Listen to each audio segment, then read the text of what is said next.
BNSS का section 309 हमारा बात करता है समन मामलों और जांचों में अभिलेख यानी कि गवाही दर्ज कैसे की जाएगी। सबसेक्शन 1 हमारा क्लियरली कहता है कि मजिस्ट्रेट द्वारा संक्षिप्त सार तैयार करना। मजिस्ट्रेट जितने भी वो गवाही ली जाएगी तो वो कैसे संक्षिप्त में लिखी जाएगी। मजिस्ट्रेट के समक्ष प्रत्येक समन मामलों में 164 से 167 की जांच और 491 की कार्रवाई। जब प्रक्रिया बंद पत्र जब्त किया जाता है, फोरफीट किया जाता है, उस मामले की बात कर रहा है 491 में हर गवाह की गवाही का संक्षिप्त सार न्यायालय की भाषा में लिखेगा। कौन लिखेगा? मजिस्ट्रेट लिखेगा। प्रोवाइजो हमारा कहता है अगर मजिस्ट्रेट खुद नहीं लिख सकता तो उसका कारण लिखेगा कि वो क्यों नहीं लिख रहा है, और ऐसी गवाही का संक्षिप्त सार खुले न्यायालय में ओपन कोर्ट में बोलकर उसको लिखवाना होगा। अगर खुद नहीं लिखेगा तो उसको ओपन कोर्ट में बोलकर लिखवाना होगा। ये हमारा प्रोवाइजो कहता है।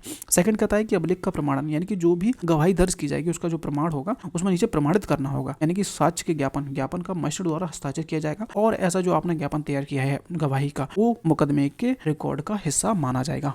Hello everybody, welcome back this channel. तो अपन वापस आ चुके हैं बीएनएसएस के सेक्शन 309 पे।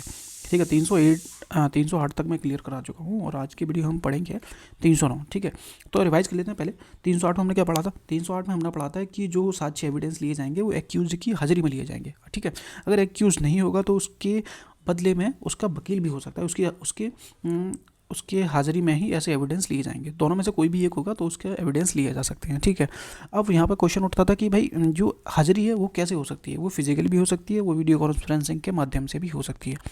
ठीक है, अब यहाँ पे एक और बात थी कि जो 18 वर्ष से कम की महिला होगी, जो सेक्सुअल ऑफेंस जिसके साथ हुआ है, जो पीड़ित है, उसका सामना एक्यूज से नहीं होना चाहिए। ये आपको कोर्ट को ध्यान रखना होगा। ठीक है, कोर्ट को ये भी ध्यान रखना होगा कि जो एक्यूज है उसके आमने सामने ना आने से उसके जो राइट है, जैसे कि क्रॉस एग्जामिनेशन करने का अधिकार एक्यूज को है, वो अधिकार भी उसका बना रहे।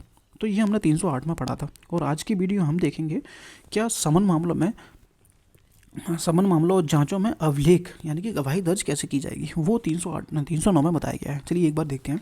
ठीक है, 309 समन मामलों और जांचों में अभिलेख। ठीक है, गवाही दर्ज कैसे की जाएगी? समन मामले होंगे या फिर कोई जांच है तो उसमें जो अभिलेख होंगे उनकी गवाही दर्ज वगैरह कैसे होगी, समझिए। सबसेक्शन 1 कह रहा है कि मजिस्ट्रेट द्वारा साक्ष्य का संक्षिप्त विवरण तैयार करना है, यानी कि मजिस्ट्रेट जो भी एविडेंस लेगा उसका संक्षिप्त विवरण तैयार करना होगा उसको। मजिस्ट्रेट के समक्ष सभी समन मामलों में जो धारा 164 से 167 तक बताए गए हैं। अब इसमें क्या दिया है? 164 से 167 तक सार्वजनिक शांति बनाए रखने से संबंधित प्रावधानों के बारे में है। ये धाराएं भूमि, जल या संपत्ति से जुड़े विवादों को संभावित शांति भंग को रोकने के लिए न्यायालय की शक्तियों को निर्धारित करता है। ठीक है, एक तो ये होगी 64 से 67 तक और 491। ये इस 499 की कार्रवाई मतलब प्रक्रिया जब बंद पत्र जब्त किया जाता है, फोरफीट होता है, उसके बारे में दिया था 491। ठीक है, मैं हर गवाह की गवाही का संक्षिप्त सार अदालत की भाषा में लिखेगा। सिर्फ आपको इतना याद रखना है कि समन मामले में, सभी समन मामले में 164 से 167 और 491 इनमें जितने भी एविडेंस लिए जाएंगे, जितनी भी गवाही दर्ज की जाएगी, वो क्या है, न्यायालय की भाषा में दर्ज करेगा। ठीक है, अब प्रोवाइजो कह रहा है, प्रोवाइजो अगर मजिस्ट्रेट स्वयं लिखने में असमर्थ है, अगर मजिस्ट्रेट खुद नहीं लिख सकता तो उसे एक कारण लिखना होगा कि तुम क्यों नहीं लिख रहे हो। ठीक है, और फिर गवाही का सार खुले न्यायालय में ओपन कोर्ट में बोल कर लिखवाना होगा। अगर तुम नहीं लिख सकते तो तुम्हें लेकिन कोर्ट में बोल कर लिखवाना होगा। ठीक है, ये हमारा प्रोवाइजो कहता है। सबसेक्शन 2 कहता है कि अभिलेख का प्रमाणन, जो भी अभिलेख आपने यहाँ पर बनाया है, डॉक्यूमेंट बनाया है जो गवाही का, उसको प्रमाणित करना होगा। मतलब ऐसे साक्ष्य के सारांश का जो ज्ञापन होगा, मेमोरेंडम होगा, मजिस्ट्रेट द्वारा साइन किया जाएगा उस पर। जो भी एविडेंस बनेंगे, जो भी आपने गवाही दर्ज की है, उसके नीचे अपना साइन वगैरह कर देगा जज। यह मुकदमे के अभिलेख का हिस्सा होगा। जो भी आपने बनाया है वो एक मैटर जो आपका मुकदमा है उसका हिस्सा माना जाएगा। ठीक है, तो ये हमारा 309 था। अब नोट में मैंने डाला है वही थोड़ा इजी करके। जब मजिस्ट्रेट समन केस 164 से 167 की जांच या फिर 491 की कार्रवाई कर रहा हो तो उसे प्रत्येक गवाह की गवाही का मुख्य सार लिखना अनिवार्य होगा। अगर मजिस्ट्रेट खुद नहीं लिख सकता है तो उसे कारण बताकर खुले न्यायालय में बोलकर लिखवाना होगा। यह रिकॉर्ड मुकदमे का हिस्सा, आधिकारिक हिस्सा होगा और इसका उपयोग आगे की कार्रवाई में किया जा सकता है। अब सब्सटेंस यानी कि संक्षिप्त सार का मतलब किसी गवाह की मुख्य और महत्वपूर्ण बातें लिखना होता है, ना कि पूरा विवरण शब्द था दर्ज करना। पूरा विवरण वारंट मामले में दर्ज करना होता है। ठीक है, तो मैंने लिख लिया। थोड़ा हम लोगों को डाउट थोड़ा क्लियर होता है, तो बिल्कुल डाउट नहीं होने चाहिए माइंड में। इन धाराओं का उल्लेख किया गया है। वैसे यह धारा सभी समन मामलों में लागू होती है, लेकिन 164 से 167 और 491 को खासतौर पर इसलिए शामिल किया गया है क्योंकि ये धाराएं मजिस्ट्रेट द्वारा संचालित की जाती हैं, लेकिन ये समन ट्रायल नहीं है। समझ में आ गया?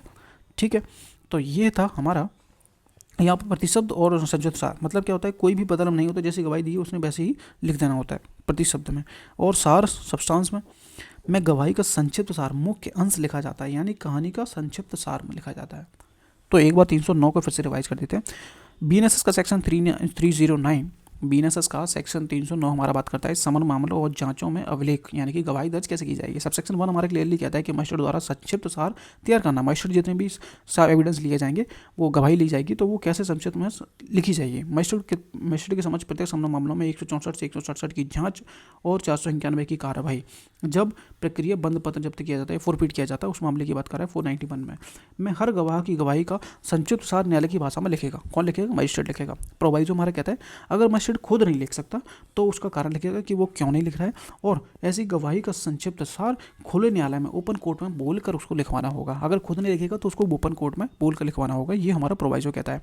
सेकंड कहता है कि अभिलेख का प्रमाणन, यानी कि जो भी गवाही दर्ज की जाएगी उसका जो प्रमाण होगा उसमें नीचे प्रमाणित करना होगा, यानी कि साक्ष्य के ज्ञापन का मजिस्ट्रेट द्वारा हस्ताक्षर किया जाएगा, और ऐसा जो आपने ज्ञापन तैयार किया है गवाही का वो मुकदमे के रिकॉर्ड का हिस्सा माना जाएगा। तो 309 में सिर्फ इतना ही कहता है। वीडियो पसंद आती है वीडियो को लाइक करना है, सब्सक्राइब करना है। मिलते हैं नेक्स्ट वीडियो में। Thank you so much.